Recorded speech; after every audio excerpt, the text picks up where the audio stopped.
Good afternoon. I want to start by thanking the House committees for working hard this week to advance critical components of the economic plan that I've put before the Congress.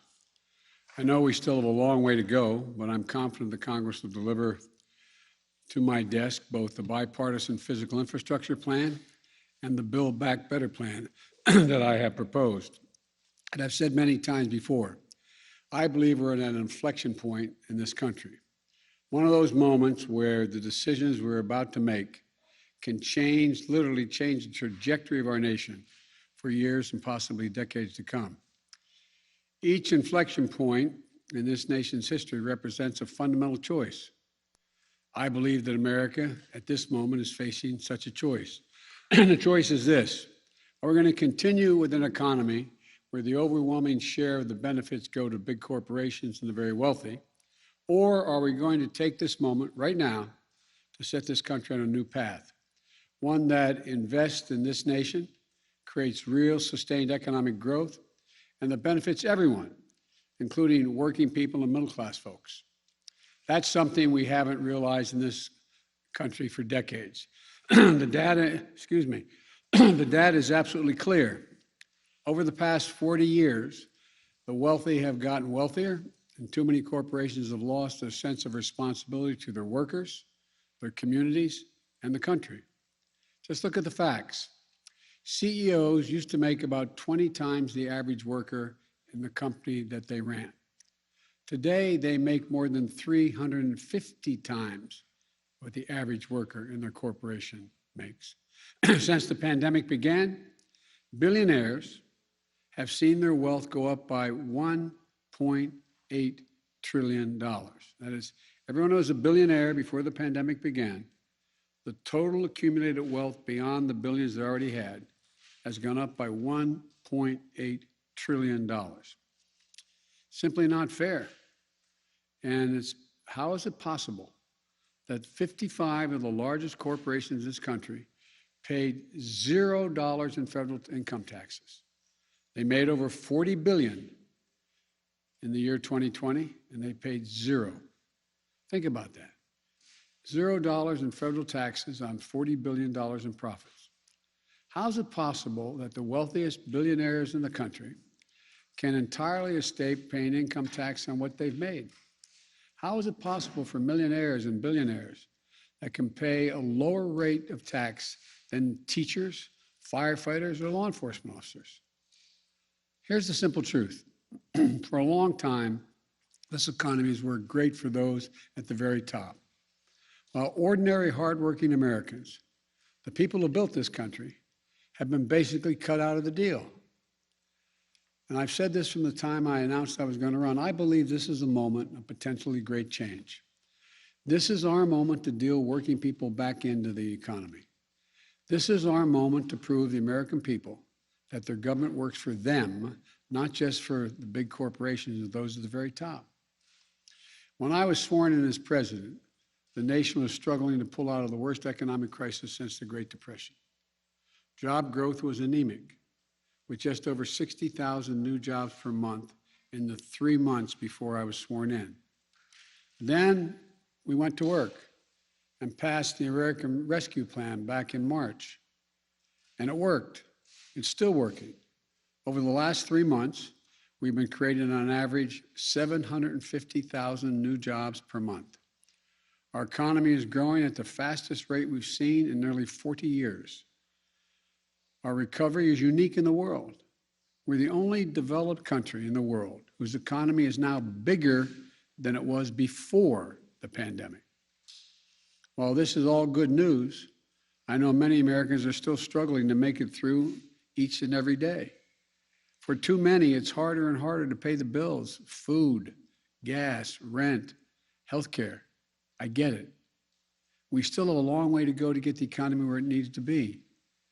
As I've said for a long time, coming out of this economic crisis as deep as the one we're in was never going to be easy, but we're doing it, and we can continue to do it.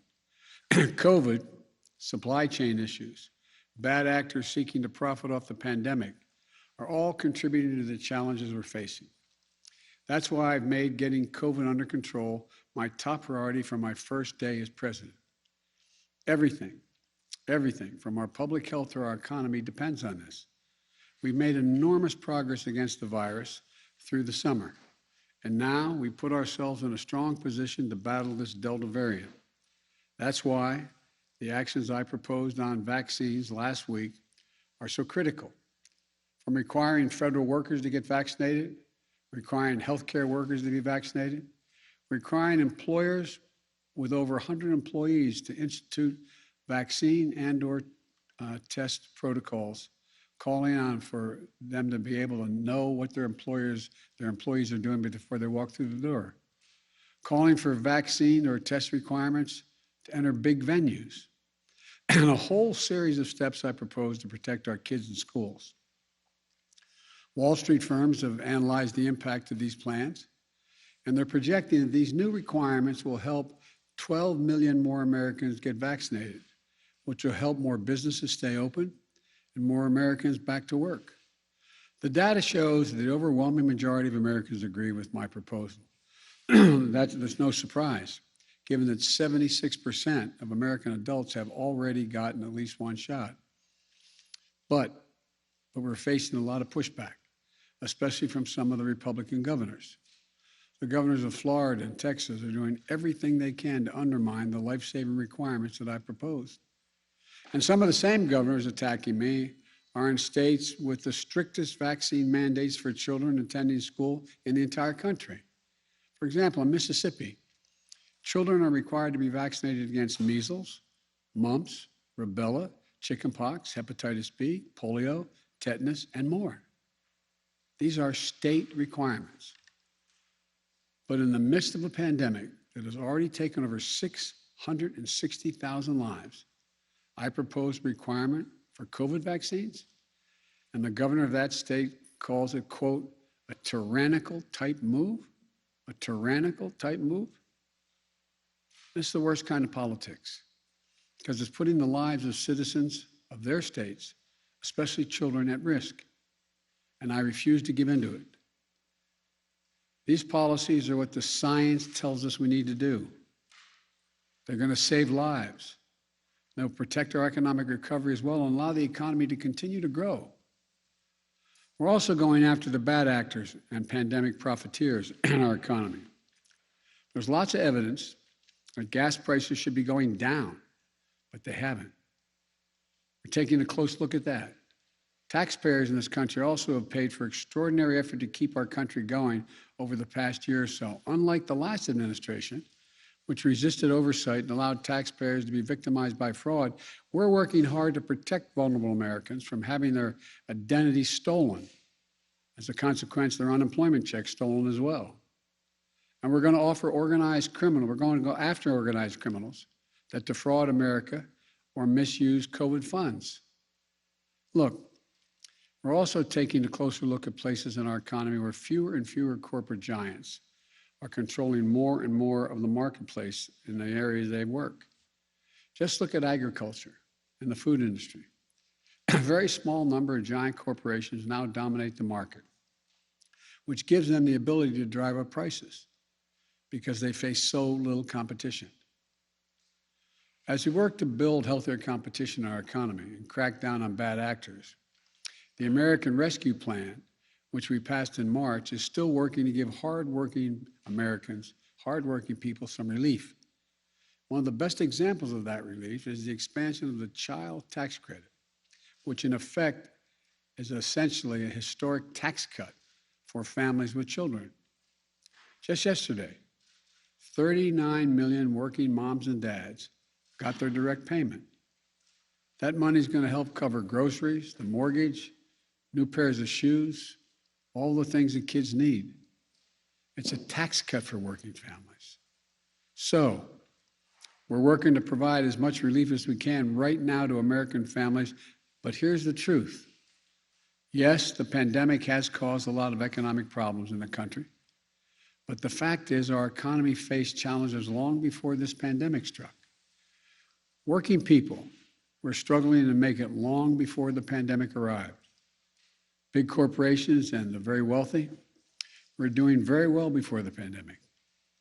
That's why I've said, starting back in my campaign for president, that it's not enough to just build back. We have to build back better than before. And that's how it all begins. Big corporations and the super wealthy have to start paying their fair share of taxes. It's long overdue. I'm not out to punish anyone. I'm a capitalist. If you can make $1 million or $1 billion, that's great. God bless you. All I'm asking is you pay your fair share. Pay your fair share, just like middle-class folks do. But that isn't happening now. Today in this country right now, the top 1%, for example, evade an estimated $160 billion in taxes that they owe each year. Not new taxes, taxes that they owe. And the way it works is this. If you're a typical American, like I suspect most of the press people sitting in front of me here, you pay your taxes. Why? Because you get a W-2 form. It comes in the mail every year. The IRS gets that information as well. Your taxes get deducted from your paycheck, and you pay what is owed beyond that. That's why 99% of working people pay the taxes they owe. But that's not how it works for people with tens of millions of dollars. They play by a different set of rules, and they're often not employees themselves. So the IRS can't see what they make and can't tell if they're cheating. That's how many of the top 1% get away with paying virtually nothing. It's estimated by serious economists that that number is about $160 billion collectively owed each year that doesn't get paid. It's not an even playing field. My plan would help solve that. For example, it would give the IRS the resources it needs to keep up with the lawyers and accountants and the super wealthy. It would ask just for 2 pieces of information from the banks of these folks, the amounts that come into their bank accounts and what amounts go out of their bank accounts, so that the wealthy can no longer hide what they're making, and they can finally begin to pay their fair share of what they owe. That isn't about raising their taxes. It's about the super wealthy finally beginning to pay what they owe, what the existing tax code calls for. Just like hardworking Americans do all over this country every tax day.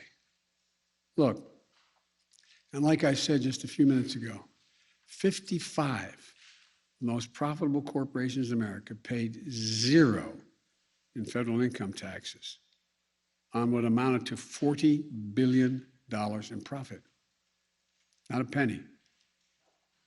That's not right. My economic plan will change that. Not punish anybody, just make them pay their fair share. But my Republican friends in Congress don't want to change the law. So what are they doing? They're attacking me and my plan, which is fine. But if you're going to have a debate, let's have an honest debate. My Republican friends are attacking my plan, saying it's big spending.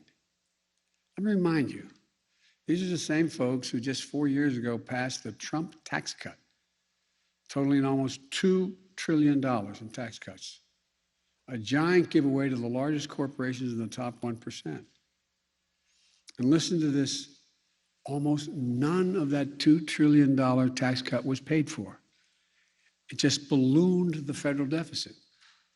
In fact, the unpaid bills racked up by the last administration are projected to increase the national debt by more than $8 trillion over time. What I'm proposing is totally different from that approach for 3 reasons. First, my plan is paid for. It's fiscally responsible because our investments are paid for by making sure that corporations and wealthy Americans pay their fair share.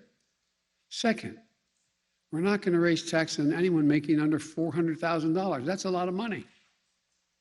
Some of my liberal friends are saying it should be lower than that. But only corporations and people making over $400,000 a year are going to pay any additional tax.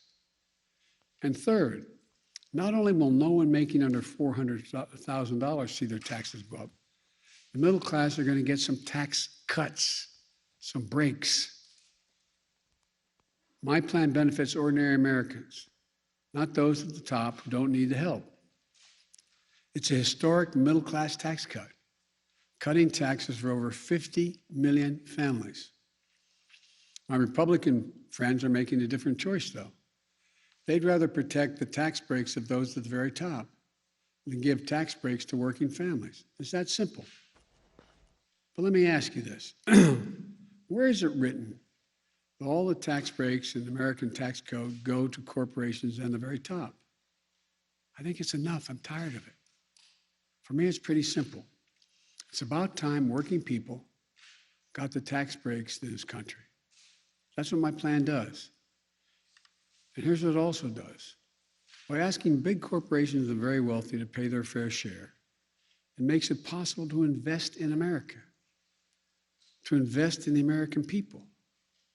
According to leading economists, forecasters like Moody's and major international financial institutions, my plan will create jobs, make us more competitive, and grow our economy and lessen, not increase, inflationary pressure. I don't know if it's been handed out today, but by the way, 15 Nobel laureates in economics released a letter yesterday arguing that exact same point. They said, and I quote, and this is from 15 Nobel laureates in economics, quote, because this agenda, the one I'm talking about, mine, because this agenda invests in long-term economic capacity and will enhance the ability of more Americans to participate productively in the economy, it will ease long-term inflationary pressures. It will ease it. Let me highlight just a few provisions of my plan. I know this is long, and I apologize, but it's important, I think. My plan lowers the cost of daycare and childcare and elder care for families. And the added benefit of allowing millions of people, mostly women, who are not able to go back to work because of very young family members or elderly people they're taking care of. Allow them to go back to work. It's estimated in the millions can't go back. It lowers health care premiums for millions of families. It lowers prescription drug costs by giving Medicare the power to negotiate lower drug prices. And it strengthens Medicare by adding dental, vision, and hearing coverage for if you're on Medicare. It also extends a tax cut for families with kids that we passed in the American Rescue Plan in March. All of this will mean thousands of dollars in savings for the average American family on some of the toughest and most important bills they have to pay every month. My Republican friends talk a lot about inflation, but if you want to talk about actually lowering the cost of living for people in this country, my plan does just that. By strengthening the capacity of our economy, it will also reduce inflationary pressures over the long run. Here's something else my plan does. It confronts the crisis of extreme weather events that we're seeing all around us and around the world, but just here in America. We see it everywhere. We know it's real. In just the past few weeks, and there's more to come, I've seen the destruction of hurricanes in Louisiana, where winds got up to 100 gusts to 179 miles an hour. A deadly toll from flooding in New York, where 20 inches of rain, in New Jersey, more than 11 inches of rain in some areas. More than 5 million acres of our lands and communities have burned to the ground in wildfires just this year alone. That's more than the size of the entire state of New Jersey burned to the ground. When I was out in California, I flew over some of these areas. In addition, there's a severe drought in the West and the Midwest. There's a blinking code red out there for the nation. We can't wait to act. Extreme weather, just last year, cost the American public $99 billion in damage. $99 billion in damage last year. And unfortunately, we're likely to break that record this year. And the evidence is overwhelming that every dollar we invest in resilience saves $6 down the road when the next fire doesn't spread as widely or the power station holds up against a storm. We need to rebuild with resilience in mind, so roads are built higher, levees are built made more stronger, transmission lines are better protected, and so much more. You know, I hope we're past debating climate change in this country. Now we have to act, and we have to act fast. And my plan does that. Let me end with this. This pandemic has been god-awful for so many reasons. The lost lives, as I said, over 660,000. The jobs, the businesses lost, the lost time in school for our kids. But it does present us with an opportunity. We can build an economy that gives working people a fair shot this time. We can restore some sanity and fairness to our tax code. We can make the investments that we know are long overdue in this nation. That's exactly what my bipartisan infrastructure plan does. I should say our bipartisan infrastructure plan does. Investments in roads, bridges, highways, clean water in every home and every school, universal broadband, quality, affordable places for families to live. And we can invest in our people, giving our families a little help with their toughest expenses, like daycare, childcare, elder care, prescription drugs, healthcare, preparing the young people to compete against any country in the world with preschool and community college. We can confront this crisis of extreme weather and climate change and not only protect our communities, but create new opportunities, new industries, and new jobs. In short, this is an opportunity to be the nation we know we can be. A nation where all of us, not just those at the top, are getting to share the benefits of a growing economy in the years ahead.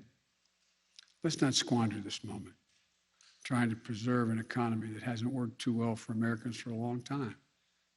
Let's not look backward, just trying to rebuild what we had. Let's look forward together as one America, not to build back, but to build back better. Thank you all very much. God bless you all. May God protect our troops. Thank you. Mr. President, what kind of impact does it have when celebrities like Nicki Minaj share dubious claims?